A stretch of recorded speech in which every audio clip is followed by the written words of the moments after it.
Praise the Lord, hallelujah, Ave Maria.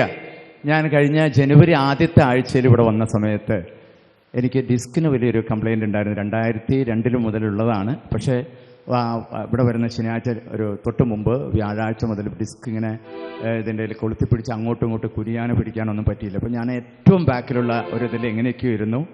അപ്പോൾ അച്ഛൻ അന്ന് രോഗശാന്തിക്ക് വേണ്ടിയിട്ട് പ്രാർത്ഥിച്ചിരുന്നു. അപ്പോൾ ഞാൻ ഈശോയോട് പറഞ്ഞു, ഞാൻ രോഗശാന്തി കിട്ടുകയാണെങ്കിൽ തീർച്ചയായും സാക്ഷ്യപ്പെടുത്താമെന്ന് പറഞ്ഞു. പക്ഷേ നിർഭാഗ്യവശാൽ ആ സമയത്തൊന്നും സംഭവിച്ചില്ല. എന്നാലും ഞാൻ വിശ്വസിച്ചു, കർത്താവ് സൗഖ്യം തരുകയാണെങ്കിൽ, രോഗസൗഖ്യം തരുകയാണെങ്കിൽ തീർച്ചയായും സാക്ഷ്യപ്പെടുത്തുമെന്ന് പറഞ്ഞു. അങ്ങനെ പ്രാർത്ഥനയൊക്കെ കഴിഞ്ഞ് അങ്ങനെയൊക്കെ കഷ്ടപ്പെട്ട് പോയി.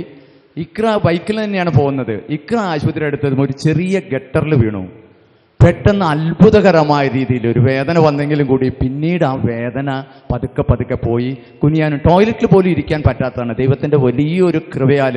അപ്പോൾ തീർച്ചയായും ഞാൻ സാക്ഷ്യപ്പെടുത്തുന്നു പറഞ്ഞു. അപ്പോൾ അതോടൊപ്പം തന്നെ വചനം വായിക്കുമ്പോൾ എനിക്ക് രക്തസ്രാവക്കാരായ ആ സ്ത്രീ സുഖപ്പെട്ട കാര്യം പറഞ്ഞപ്പോൾ, അന്ന് യഹൂദകാലത്ത് ഒരു രക്തസ്രാവിക്കാരായ സ്ത്രീ, അടിമയായ സ്ത്രീ ഒരിക്കൽ പോലും പുറത്തേക്ക് പോകാൻ പാടില്ലാത്തതാണ്. പക്ഷെ അവളെ എല്ലാവരുടെ മുമ്പിൽ വെച്ച് പ്രസ്താവിക്കുകയാണ് ചെയ്തത്. ഇത് എന്നെ വലിയ പ്രചോദനം കൊടുത്തു, കർത്താവിനെ മഹത്വപ്പെടുത്താൻ, അതുപോലെ കർത്താവിന് നന്ദി പറയാൻ, അതുപോലെ അനേകരുടെ വിശ്വാസം വർദ്ധിപ്പിക്കാനുള്ള വലിയ കൃപയ്ക്ക്. ഞാൻ എൻ്റെ കണ്ണുകൊണ്ട് തന്നെ കണ്ടു, ചെറുപ്പക്കാരിയും സുന്ദരമായ ഒരു വ്യക്തി ഇതുപോലെ അച്ഛനെ പോലെയുള്ള ആ വ്യക്തിയെ വസ്ത്രത്തിൽ ലോഹയിൽ തൊട്ടപ്പോൾ അത്ഭുതകരമായി സൗഖ്യപ്പെട്ടപ്പോൾ എല്ലാവരുടെ മുമ്പിൽ വെച്ച് ആ ചെറുപ്പക്കാരിയും സുന്ദരമായ ആ മകള് സാക്ഷ്യപ്പെടുത്തുമ്പോൾ എനിക്ക് വലിയൊരു മതിപ്പ് തോന്നി. ദൈവത്തിന് അനേകം മഹത്വം ഉണ്ടാകട്ടെ. ആമേൻ. ഓക്കെ, താങ്ക് യു മാഷ്.